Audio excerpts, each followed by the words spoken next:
La Genèse, chapitre 35.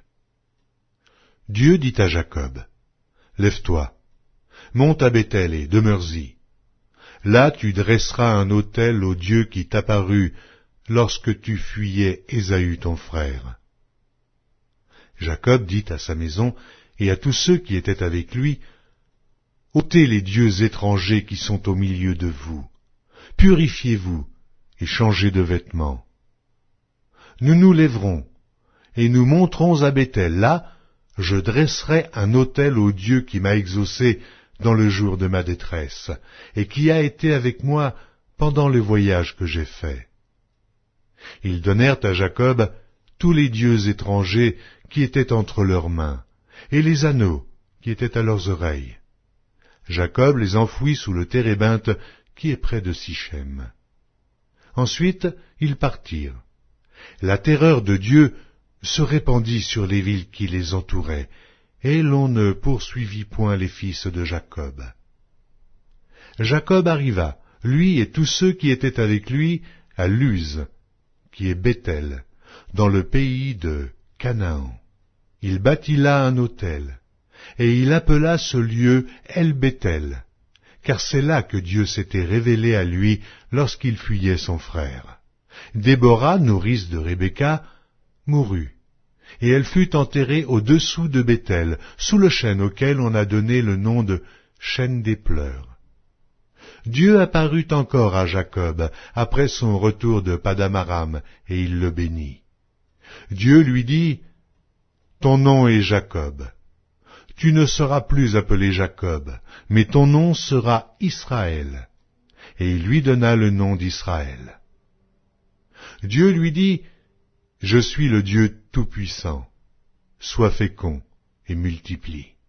Une nation et une multitude de nations naîtront de toi, et des rois sortiront de tes reins.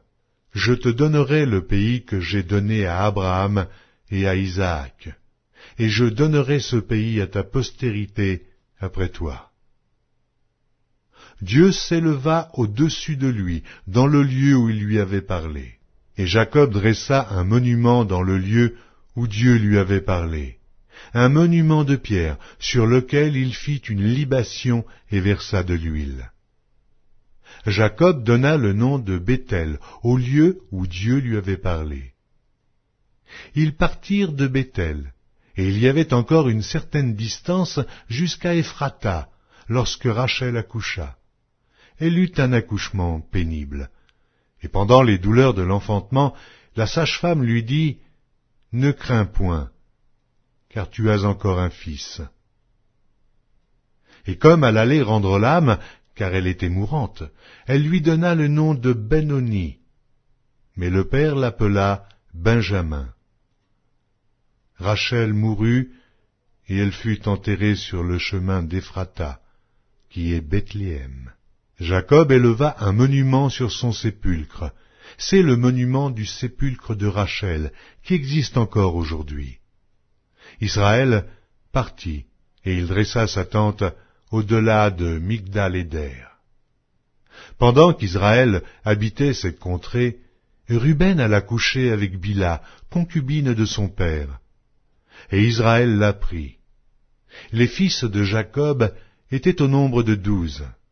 Fils de Léa, Ruben, premier-né de Jacob, Siméon, Lévi, Juda, Issachar et Zabulon. Fils de Rachel, Joseph et Benjamin. Fils de Bila, servante de Rachel, Dan et Nephtali. Fils de Zilpa, servante de Léa, Gad et Azer. Ce sont là les fils de Jacob, qui lui naquirent à Padam-aram. Jacob arriva auprès d'Isaac, son père, à Mamré, à Kirjath-Arba, qui est Hébron, où avaient séjourné Abraham et Isaac. Les jours d'Isaac furent de 180 ans. Il expira et mourut, et il fut recueilli auprès de son peuple, âgé et rassasié de jours, et Ésaü et Jacob ses fils l'enterrèrent.